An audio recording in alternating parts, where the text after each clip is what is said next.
Hello and welcome to the first part of the tutorial on how to build the conveyor belt. So to start off with, I've placed this square down here that is out of light gray concrete. That is simply to serve as a reference point. You don't have to do this, but I would recommend it if you want to place the conveyor belt in the exact right position, which will be important if you are trying to replicate it. Within the factory building especially, if you have already constructed that. In any case, starting off here, we are going to start with a block of quartz. This is how we're going to construct the actual belt of the conveyor belt. So we're going to start off by placing one block that is going to be with right click right there in the top corner here. And we are going to get on top of it, and we are going to move forward a total of 9 blocks. We already have one block down, so that is going to be 8 blocks. I'm going to count it out. 1, 2, 3, 4, 5, 6, 7, 8. And now we will turn 90 degrees and we will go for a total of 5. So that is going to be 4 more blocks. This is the first 1, 2, 3, 4, 5. Now we will turn left and we will do another 5 blocks in total. We have the first, second, third, fourth, fifth.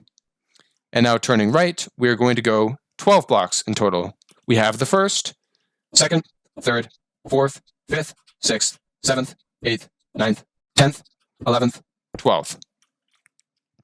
We will turn right 90 degrees now, and we will go a total of 6 blocks. We have the first, so that is second, third, fourth, fifth, sixth. We are going to turn right again, and we are going to go 7 blocks in total. So that is 1, 2, 3, 4, 5, 6, 7. Now turning left, we are going to go 8 blocks. That is 1, 2, 3, 4, 5, 6, 7, 8. Now at this point, if this has been done correctly, and it has in this instance, we are now going to have these blocks that are going to be on the same coordinate. And just continue to finish off this loop and fill in the gap between the 2 blocks. We are going to continue on, starting here from this gray square, as I consider this to be the start of the conveyor belt, for all intents and purposes, although they're kind of circular, so it doesn't really make any sense. But in any case, we're going to start off here by placing one right here in this corner. This is going to be the first. And while we're here, we might as well do this. Take the piston, and then you're going to go and right-click from about this kind of angle. It's important to note that when you're placing this down, that if you're too close, well, perhaps it's not, but I mean, if you're on top, it places it upwards. You want to be more crouched down, kind of. You don't have to crouch, but you want to be a further angle and placing on this face of the block so that it comes out like that. So we will continue walking down here, and then at this one, it's anywhere where, because it has to start here, and it's going to push things along here, and it needs another piston here to push. So we're going to go at each one of these ones, which is going to be on this time, it's going to be this side. It's going to go further, and then we're going to go here because it has to push down this. And then we're going to continue down here to the end of this one, and we're going to put one here because it pushes down, and put that down. And now continuing on, we're going to put another one here and set it down. All right, and another one here. And we're going to continue going. Oh, it started to rain. Oh well, doesn't matter.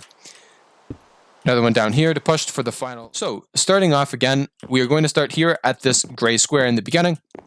In this position, we will now equip the block of quartz.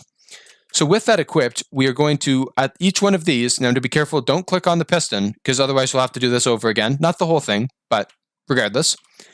You click this block underneath of it, and then we're also going to click the one below that.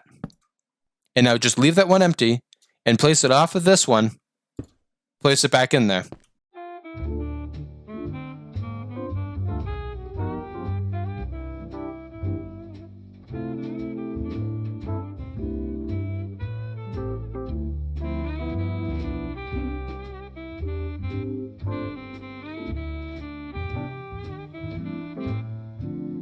That completes this part of the tutorial. Welcome to the second section here of the tutorial. Now, to address something first of all, it's important to know for this section of the tutorial how to use the controls from a more, I would not say, well, perhaps finer sense.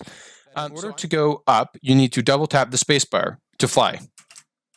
So I am now flying up, and then to go down, you hold the left shift key. up with space, down with left shift. The factory from the previous part, or rather conveyor belt, is above here. Here is the gray square. We're going to go below it. It doesn't particularly matter at this point where you start, but with these holes down below, we now have a useful reference point for where all of the pistons are located directly above. So now, to start off with, the materials that you're going to need, and in case you were wondering, I've illuminated this whole section with glowstone because that is a redstone neutral block that provides a very high level of light in case you happen to find that it is dark in the, underground, hopefully, where you're building this, unlike I am. Now, with that out of the way, and the fact, again, glowstone, if you want to put it all around, as I have, and down here to give better illumination, that is, you can do that, but the main materials that we need are a block of quartz, a redstone torch, and perhaps if you need it, dirt. And I will explain why in a second.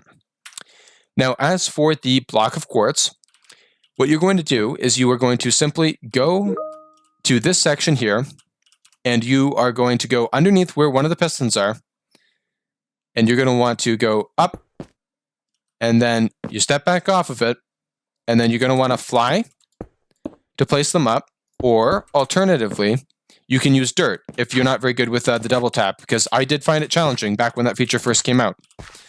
So you can destroy these blocks here pretty well most of the time, unless, of course, you're beneath the conveyor belt. So if you see quartz above you, don't go any higher. Or you probably could, but I wouldn't recommend it. In any case, you go up here, and you don't particularly need to do this. You can just break this one block, and you can have your head right in this space. And I'll do that now with the dirt, just to show you. So now coming up here, you're up here kind of like an electrician doing some wiring. So you're going to start here, and you're going to place another quartz up here, and another quartz, and then here, you're not going to place quartz. This is right below the quartz block that's below the piston. And now, it's not exactly important why, but it's important that there's one block below the piston, and that you've got this space here. It can't be any lower, and if it was any higher, I'm not certain it would work. You place one redstone torch here with right-click. That's going to actually up here, you might have been able to hear it, it extended the piston. That is, whenever this redstone torch is powering it, it is going to be extended. And because this constantly provides power, it will remain extended. However, that's not important for our purposes at this time. Now, going down with the dirt, you go here, and then take out, of these 3 blocks, you got to take out the middle one. And beneath it, put down, and you're going to see here that this torch, it's on right now. I'm going to put it down, and now that torch is off, and above, the piston has retracted. So if you want to, you can take dark oak wood planks here. I use the middle mouse button to select it from just looking at it with my cursor. And you can go and you can plug that back up. You don't necessarily have to. You could do that later, but it is useful definitely to do it now, and probably will prevent any sort of OSHA workplace hazards. So continuing on here, you can see another hole here in the ceiling, which means that we are going to go and plug these all up. I'm going to delete this one. I just happen to know that this one is safe. But now, again, going beneath it, and now going below, and you go up, and then step off, and you can go with some dirt. I'm going to do it flying this time, just to show you how it goes. Going up for the third one, going to place the torch. The piston extends. Now I'm going to go down, take out the middle one only, place a torch. Finished. Well, let me put this here, and then we'll say that that's finished. Now, I'm going to go and finish off the rest of these, and I will show you what happens after I'm finished. Hello, and welcome back to the next section of the conveyor belt tutorial. Now, with this completed, you can see from after I mentioned the last section, I followed through on my promise, and I've completed all of the, I don't know what you'd call them. Let's say it's a vertical wiring, basically, to activate off of the signals that we're going to produce in this tutorial. So, starting here, I have recreated the concrete starting point square, which is directly beneath the one above. It's an exact parallel of it. This isn't particularly important, but if you do start at this area right underneath this one, if you happen to have this square, which I would recommend, move to about over in this location, and it doesn't matter too much. There just happens to be, this is about roughly the starting point, which is where we're going to construct our clock. So this clock is going to regulate the firings of the circuit. It's not too important really where you place it. Try and make it about an equidistant distance away from these 3, 1, 2, and 3 here near the start. these vertical wires, because when the wiring is close nearby to each other, it can activate things that are adjacent and etc. It can be troublesome. You want to have good spacing and things and not have it be all cluttered. So starting off here, I'm going to show you, we have the redstone repeater, redstone torch, and the redstone. This is the first things that we need here to make the clock. So we're going to make the clock right like this. I guess I'll just place it here because it doesn't particularly matter.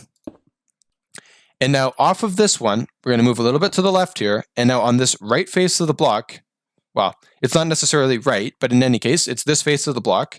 You're going to place a redstone torch on the side of it. Not like this, but rather on the side. And now from that, we're going to stay here.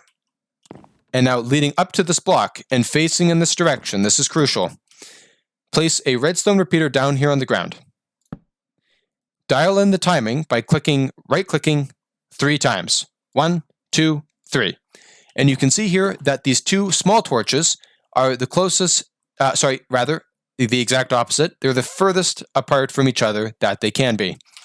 Now, coming into this position, the same block here as the redstone torch, try not to delete it and move right in front of it a little bit. And now facing in this direction. I think do this again, I can show you. That is the default beginning position, which is the fastest timing possible. We want to reduce it to the slowest timing possible. Again, same as this one, furthest distance away. 1, 2, 3 with right click. And now moving into this beginning position where we started here making the clock, we're going to place down 2 things of redstone dust right here. That is this redstone, it doesn't say dust, it just says redstone, but it is redstone dust, I promise you. 1 and 2. And now you can see that this is a kind of clock where with the clock now constructed and finished, we are going to move on to wiring all of these vertical wires here. So now I will show you what happens. We will first of all place a repeater here, coming from here from the clock, because the circuit is going to run all the way around here, going 1, 2, 3, 4, 5, 6, 7, and 8. It is going to fire the pistons only in that sequence. If it doesn't fire like that, it's not going to function properly. Now, I will go over that and we will take that slowly, so you don't need to rewind that. Just moving forward, place 1 from this direction here, starting from the clock, right here against this tower. And then we're going to continue on the outside. We're going to try and run on the far outside, not going through the middle, because that's going to be a bit condensed. I'm going to start off here, placing it. You want to have a 1 block run here before this one. But again, from this direction, you don't want to be coming from this back direction because then it would be backflowing. It's not going to actually go through. It's going through this repeater here, but it would not run. The repeaters only run in one direction, so this would be incorrect. We're going to go right here, and this is going to descend from this clock. So I suppose it doesn't particularly matter. We'll have it extend from this one. It could extend from either there or from here. So we'll have it go from this. And going from here, we're going to run the redstone wiring here and have it go forward. You can now hear at this time, if I go and I fly up, that it is now synced up with that clock, and it is actually, pushing and extending this repeater, which, to be clear, is really sending an on signal and an off signal. That's a bit annoying, however. It's going to certainly be, if you had my experience of listening to it repeatedly. So, until they're all firing in sync, which sounds a bit cooler, but still can be quite annoying, we're going to simply disconnect this, as it's not particularly needed in that state. Now, continuing on from this first junction here, I'm going to refer to this part as the junction and this as the vertical.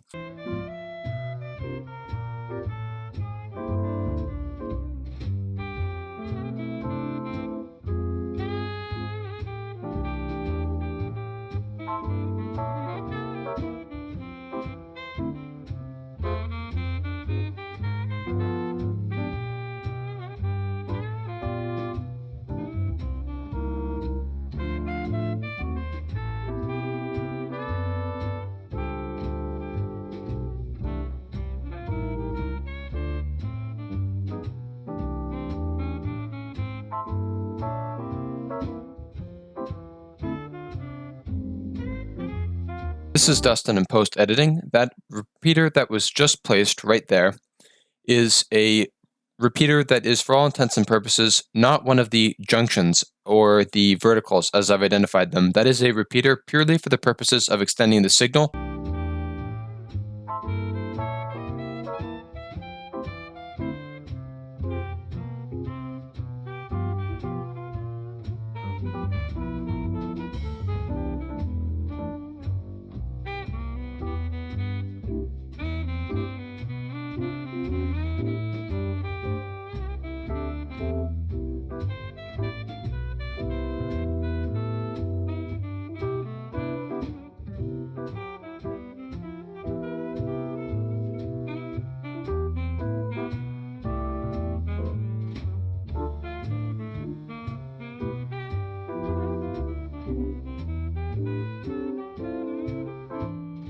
but for debugging purposes and for getting timings right, it is certainly fun to do it.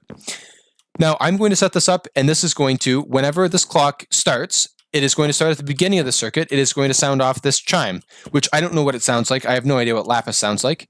But each note block, when it has a different block beneath it, it sounds different. I don't know what the two of these sound like or if they even really have a sound. But in any case, it is going to go through. It is going to follow along this whole circuit, and it is going to come all the way back here. And then at the end, it's going to hit this one. You will see as I start this.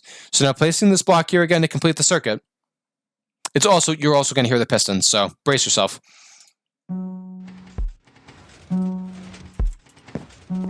So you can see the note blocks here.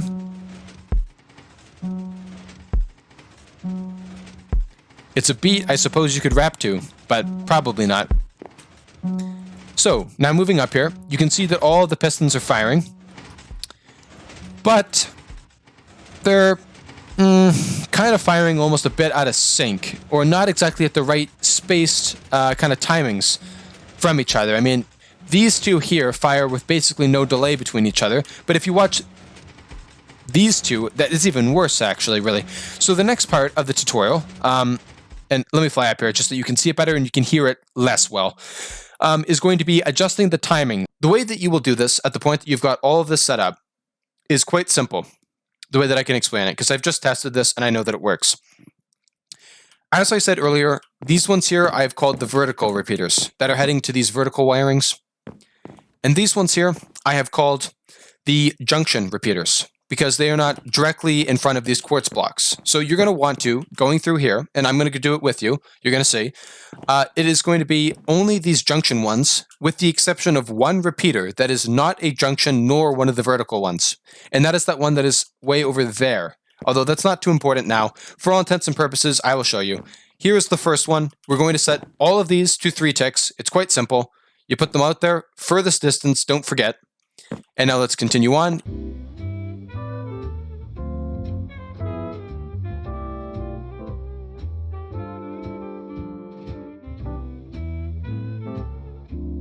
Do not set this repeater. If you did, it probably would not be the end of the world, but skip this one if you've got it in a relatively similar location, and let's continue moving on.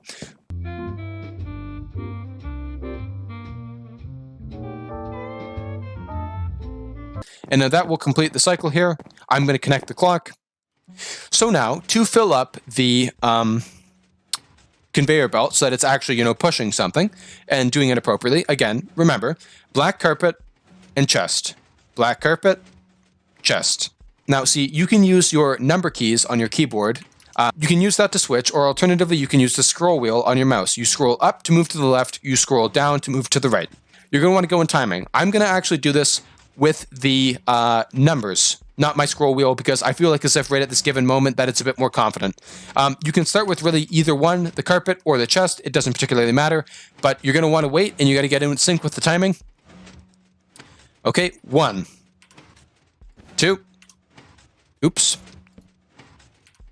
And you just alternate.